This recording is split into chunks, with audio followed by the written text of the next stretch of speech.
Hello, हाय, नमस्ते, कैसे हैं आप सब? बहुत अच्छे होंगे। तो चलिए आज आपके सवालों का सिलसिला फिर से जारी रखते हुए शुरू करते हैं कुलजीत कौर के सवाल से और उसके बाद आते हैं मीना राव जी के सवाल पर, फिर इलियाना फर्नांडिस के सवाल पर। ठीक है, सवाल है फुल मून पर और एक है डिजिटल नंबर यानी कि एंजल नंबर्स पर। ठीक है, तो कुलजीत कौर जी बहुत बहुत स्वागत है आपका और बहुत बहुत धन्यवाद है। आपने सवाल पूछा है कि फुल मून पर इमोशंस सरफेस पर आने का क्या मतलब है और क्यों आते हैं। मून यानी कि चांद हमारे इमोशंस पर पावरफुल इफेक्ट डालता है। प्रैक्टिकल कर सकते हैं आप फुल मून के दौरान लूनर रिदम के साथ, बजाय कि उसके अगेंस्ट जाने के उसके ही साथ रहें। अगर आप फील कर पाते हैं कि न्यू मून और फुल मून पर आपके इमोशंस अधिकतर नेगेटिव या विक्टिमाइज हो जाते हैं, आप बहुत रोने लगते हैं, बहुत ये हो जाता है कि मार डालें किसी को, बहुत गुस्सा आ रहा है ना, एंग्जाइटी होती है, रोना आ रहा है, अकेला बंद अंधेरा सब कुछ अच्छा लग रहा है, तो अपने लिए हीलिंग प्रोसेस को फॉलो करें। अब हीलिंग प्रोसेस आपके दिल को क्या भाएगा ये आप ही जानते हैं। तो जो भी आपको अच्छा लगे उस तरह का हीलिंग प्रोसेस को खुद से फॉलो करें। एस्ट्रोलॉजिकल टर्म से देखा जाए तो चंद्र मन का कारक होता है, यानी कि it is connected with the emotional body. हमारे बॉडी होती है ना, माइंड हो गया, सोल बॉडी हो गई, फिजिकल बॉडी हो गई और इमोशनल बॉडी हो गई। तो ये जो इमोशनल बॉडी है इससे हमारा जो मून है कनेक्टेड है। हमारी बॉडी जो है मून से कनेक्टेड है, जो कि जॉय एंड फुलफिलमेंट को लेकर आता है। लेकिन अगर हम नेगेटिव रहते हैं, इट मीन्स हमने पिछले 10-15 दिन क्या किया, नेगेटिविटी को इकट्ठा किया और वही नेगेटिविटी इस टाइम सरफेस पर आ रही है। सरफेस पे आने का मतलब इस टाइम वो सारे इमोशंस उभर उभर के बाहर दिखाई दे रहे हैं, आपको ही नहीं दूसरों को भी। मून फेमिनाइन प्लैनेट माना जाता है, इसलिए फीमेल बॉडी को ज़्यादा इफ़ेक्ट करता है। हमारे मंथली साइकिल भी तो मून पर ही डिपेंडेंट है। हमारे सोचने का डीप पैटर्न और फील करने का जो डीप पैटर्न है ना, हमारे इनर वर्ल्ड से कनेक्टेड है। इनर वर्ल्ड कुछ और है, ठीक है, जो कि मून से रिलेटेड है। जो हम, वही तो मैं बार बार कहती हूँ, जो 3D वर्ल्ड है, एवरीथिंग इज इल्यूजन, माया मोह माया इल्यूजन भ्रम। जो दिख रहा है वो कुछ नहीं है, जो अंदर है वही सब है। जो हम अंदर से हैं, जो हमारी सोल है, जो हमारी इनर वॉइस है, जो हमारा इनर वर्ल्ड है, वही सब कुछ है। हमारे इनर वर्ल्ड से कनेक्टेड हैं ये सभी मून वगैरह, जो कि हमें महसूस होते हैं, दिखाई नहीं देते। हम वर्किंग लाइफ में कैसे अपने वर्क प्लेस पर बॉस से डील करते हैं और कैसे पर्सनल लेवल पर रिलेशनशिप को डील करते हैं, हमारे अनकॉन्शियस माइंड पर डिपेंड करता है। अवचेतन मन उस पर डिपेंड करता है। आजकल जितना ज़्यादा हम फीमेल्स मशीनी हो गई है ना, कि सब कुछ मार्केट का खा लिया, मार्केट से चले गए, सुबह शाम जॉब हो रही है, उतना ही स्ट्रेस एंजाइटी एंड डिप्रेशन हो रहा है। हम अपने अगेंस्ट जा रहे हैं, हम नेचर के अगेंस्ट जा रहे हैं, नेचर से जुड़ा हुआ कोई काम नहीं कर रहे हैं, पैसे के लिए काम कर रहे हैं। हमने जॉब की, हमने सर्टिफिकेट जमा किए और उन सर्टिफिकेट से जो जॉब पाई है वही जॉब का हम खा रहे हैं, बस, और कुछ नहीं हो रहा है, कुछ नेचर से रिलेटेड कुछ नहीं हो रहा है। तो यदि आपके साथ भी ऐसा होता है तो full moon and new moon के दौरान यही negative emotions, full moon new moon क्या है, अमावस्या पूर्णिमा, इसके दौरान आपके जो इतने भी नेगेटिव इमोशंस हैं वो बाहर आएंगे, यही सरफेस पर आना होता है। ठीक है, और सन के ग्रेविटेशनल पुल ही चंद्रमा के द्वारा लोएस्ट एंड हाईएस्ट टाइड को लेकर आते हैं। कहते नहीं है ज्वार भाटा आ गया, जो आपने पढ़ा होगा हिंदी में, और इंग्लिश में बोलें तो लोअर एंड हाईएस्ट टाइड्स होते हैं ये। तो मून वाटर को रिप्रेजेंट करता है, संबोधित करता है, तभी तो समुद्र में ज्वार भाटा आते हैं, यानी कि high tides and low tides आते हैं। समुद्र उठ उठ के ऊपर की ओर आता है, उठ उठ के ऊपर की ओर आता है। वो क्या है, वो चंद्रमा खींच रहा है उसे, चंद्रमा पानी को खींच रहा है। तो जब वो इतने विशालकाय समुद्र को खींच सकने में सक्षम है, तो हमारे अंदर का जो 70%, मोर देन 70% वाटर है, वो कैसे नहीं खींच खींच के ऊपर आएगा, वो कैसे नहीं, इमोशंस, वाटर क्या है, इमोशंस है, वही तो इमोशंस खींच खींच के ऊपर की तरफ आएंगे, वही तो सरफेस पर आना है। अच्छा सोचा है तो अच्छा ही निकल के आएगा, खुशी के आंसू आएंगे, खुशी में नाचेंगे, आप कहेंगे ओ आज मैं बहुत खुश हूँ फुल मून और न्यू मून के दौरान।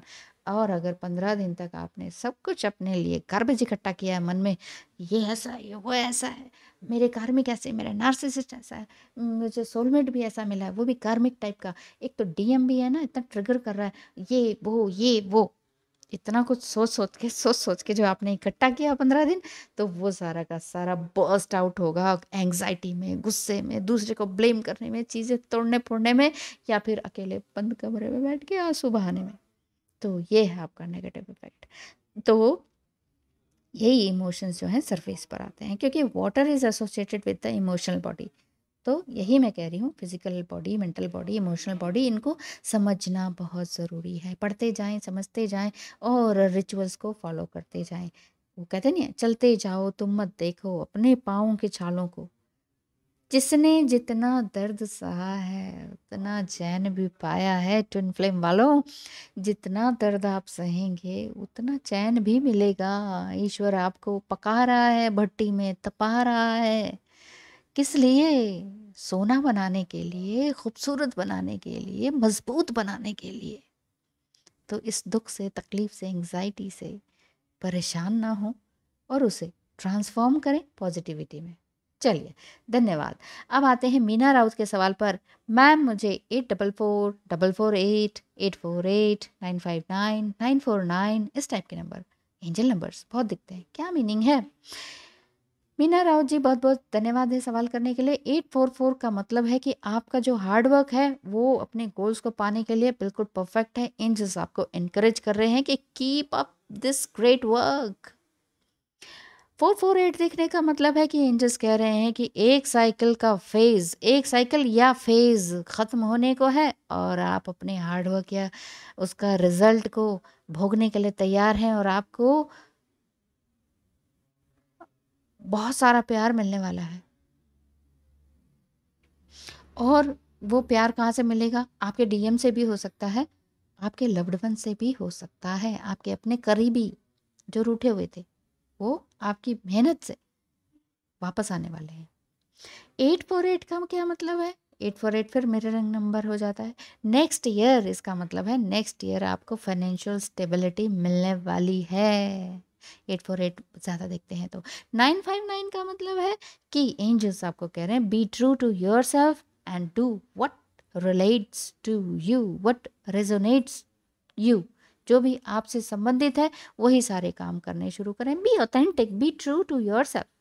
जो मैं हूँ बस वो हूँ, मेकअप पोतने की ज़रूरत नहीं है ना, लेयर्स लगाने की ज़रूरत नहीं है। नहीं नहीं, इसके सामने तो ऐसे बोलना है, उसके सामने वैसे बोलना है, घर में ऐसे रहना है, अपने बड़ों के साथ, बच्चों के साथ ऐसे रहना है। असल में आप क्या हैं वो कुछ और हैं। तो 959 देखने का मतलब है कि अपनी ऑथेंटिसिटी में रहिए, अपने आप को पहचानिए, अपनी सोल को पहचानिए, उसी हिसाब से मन, क्रम और वचन से एक हो जाइए। मन, क्रम, वचन। मन, कर्म, कर्म क्या है आपके? कर्म, कर्मास, सब कुछ एक होना चाहिए, अंदर बाहर सब एक। 949 दिखने का मतलब है एंजल्स आपको कह रहे हैं you have a very positive Karma. गलत रिलेशनशिप से निकलकर कुछ नया आप करने वाले हैं जो कि आप डिजर्व करते हैं। तो 949 का मतलब यही है। Thank you so much Meena Rawat ji. Ileana Fernandes के क्वेश्चंस पर आते हैं कि उन्होंने पूछा है कि how does the full moon affect empaths. आपको मालूम ही होगा इम्पैथ्स क्या होते हैं। इम्पैथ्स मतलब ओ टू सेंसिटिव पीपल, ठीक है। तो टू सेंसिटिव पीपल क्या होते हैं? जैसे आप हैं दूसरों का दुख भी नहीं देख पाते हैं, तकलीफ में रहते हैं, जब तक उसकी प्रॉब्लम को सॉल्व नहीं कर देते तब तक आप चैन से नहीं बैठते हैं, वो होते हैं एम्पैथ। तकलीफ में भी रहते हैं, विक्टिमाइज भी हो जाते हैं, समटाइम बहुत रोते भी हैं, अपने लिए तो कम, दूसरों के लिए बहुत ज़्यादा। तो ये होते हैं एम्पैथ। हाँ, तो फुल मून कैसे इफेक्ट करता है? फुल मून का फेज सबसे ब्राइट होता है और पावरफुल भी होता है। फुल मून में बहुत से लोग मेडिटेशन करते हैं, हर्बल रिचुअल्स को भी फॉलो करते हैं, अपने क्रिस्टल्स को चार्ज करते हैं। मंदिर में अगर पूजा पाठ करते हैं तो उसके कुंभ जल को चेंज किया जाता है, उसको चेंज करते हैं और अपनी स्पेल्स एंड अफर्मेशंस को सुपर चार्ज करते हैं। जो भी आप अफर्मेशंस देते हैं, जो भी आपके विशेष हैं, आप उनको सुपर चार्ज करने के लिए उस दिन, कहते हैं ना फुल मून के दिन छत पे या आंगन पे आप बैठ जाएं, फुल मून के टाइम में मेडिटेट करें, 5-10 मिनट ही सही, फिर नेक्स्ट फुल मून में आप थोड़ा और देर तक भी बैठ पाएंगे। ठीक है, स्टार्टिंग में तो आप 5-10 मिनट तो लगा ही सकते हैं, और इतने प्यार से मेडिटेटिव स्टेट में बैठ जाइए कि जैसे मैं हूँ और एक चांद है, मैं चांद से बातें कर रही हूँ और चांद मुझसे बातें कर रहा है। ठीक है, तो वही आपके इमोशंस निकल निकल के बाहर आएंगे। रोना भी आ रहा है, इट्स ओके, बहुत अच्छा। एक हैंकी ज़रूर लेके बैठा करें मेडिटेशन में। मैं तो बहुत रोती हूँ, हैंकी सारे गीले हो जाते हैं। तो आप ये ज़रूर कीजिए, मेडिटेशन ज़रूर कीजिए। फुल मून के दौरान करेंगे तो आपको एक अलग ही एनर्जी निकल कर आएगी। और फुल मून में ना ज़्यादा पेट भर भर के खाना ना खाएं। हो सके तो एक ही दिन एक ही टाइम खाना खाएं। अगर ये नहीं हो पाए तो फिर खा सकते हैं, लाइट फूड खा सकते हैं, धीरे धीरे थोड़ा थोड़ा। लेकिन फुल मून के दौरान जब आप मेडिटेशन कर रहे हैं उससे 1 घंटा पहले 1 घंटा बाद ना खाएं तो बहुत अच्छा रहेगा। ठीक है, हाँ। तो एम्पैथ बहुत ही सेंसिटिव होती हैं, मैं ये बता रही थी। और बीइंग एन एम्पैथ आपको और भी ज़्यादा सेंसिटिवनेस फील होगी उस फुल मून के दौरान, और आप और भी ज़्यादा इंट्यूटिव होती जाएंगी। आपको और भी ज़्यादा समझ में आने लगेगा कहाँ क्या होने वाला है या क्या हो रहा है, या जो हुआ था वो क्या था। और भी दिनों से ज़्यादा आप एनर्जेटिक फील करेंगे, एनर्जीज को अपने आस-पास महसूस करेंगे, चाहे वो नेगेटिव हो चाहे पॉजिटिव हो। आपको और ज़्यादा क्लैरिटी आ जाएगी, क्लेयरवॉयंट होते जाएंगे आप। आप समझ पाएंगे मेरी एनर्जीज, मेरे ऑराज के आसपास और कौन से ऑराज और नेगेटिव एनर्जीज हैं, और कहाँ कब क्या इंसिडेंट हुआ था, तो उसको मैं समझ पा रही हूँ जो अभी तक नहीं समझ पाई थी, तो फुल मून के दौरान एकदम से समझ पा रही हूँ। अधिकतर लेडीज़ में, वुमेन में ये पावर होती है, क्योंकि वो फुल मून साइकिल से रिलेटेड होती हैं। वाटर इमोशंस उनके ज़्यादा होते हैं, तो ये उनके ऊपर ज़्यादा इफेक्ट डालता है। फुल मून में सेल्फ केयर करनी ही चाहिए इम्पैक्ट्स को, क्योंकि दूसरों की एनर्जीज भी फुल मून में वो ग्रैस्प कर लेती हैं। तो नेगेटिव एनर्जी अधिकतर आसपास होती हैं, तो उसको भी ग्रैस्प कर लेती हैं, तो बहुत तकलीफ में आ जाती हैं। एम्पैथ्स को अपनी नेगेटिव एनर्जीज को रिलीज़ करते रहना चाहिए, और रिलीज़ उस टाइम तो ज़रूर करना चाहिए, ज़रूर से ज़रूर मेडिटेट करना चाहिए, और जर्नलिंग प्रैक्टिस भी करते रहनी चाहिए। एम्पैथ्स को जर्नल प्रैक्टिस डेली नहीं, लेकिन जब आपको एक्स्ट्रा एक्सप्रेशन की ज़रूरत पड़े, फील हो कि यार मुझे अब कुछ इमोशंस निकल निकल के आ रहे हैं, कुछ लिखना चाह रही हूँ मैं, उसको लिख डालिए जर्नल में। ठीक है, तो फुल मून रिचुअल्स को आप, इम्पैक्ट्स को कह रही हूँ मैं, कि फुल मून रिचुअल्स को फॉलो करें, और मून एंड वाटर को ब्लेसिंग्स दें, और मून एंड वाटर से ही ब्लेसिंग्स भी पाएं। इसीलिए हमारे हिंदू धर्म में पानी को पूजा जाता है, उसके सामने दिया जलाया जाता है। नहीं तो ओम क्लीम नमः का दिया नहीं जला रहे हैं तो दिया घुमा दीजिए मटके के पास, फ्रिज के पास, कैम्फर के पास, जहाँ भी वाटर स्टोरेज है आपका, वहाँ पर, जहाँ पर भी आपका आरओ सिस्टम है वहाँ पर, कि ये अपने वाटर को ये ब्लेसिंग देते हुए कि हे पानी, आप मुझे, मेरे अंदर जाएं या मेरे परिवार के जब भी शरीर में जाएं, तो उनके अंदर के कष्टों को निकाल कर बाहर कर दें, और उन्हें तृप्त करें, उन्हें ऑक्सीजन दें, उन्हें बहुत अच्छा ब्लेसिंग्स दें। ठीक है, तो ये ब्लेसिंग्स लेना देना तो ज़रूर बदस्तूर जारी रहना चाहिए। So take care of yourself and take a deep breath and grow and bloom. Thank you so much for watching, and सवाल करने के लिए भी बहुत बहुत धन्यवाद है आप सभी का। आपका दिन शुभ हो, और आप रखें ध्यान अपना और अपनों का। बहुत बहुत धन्यवाद।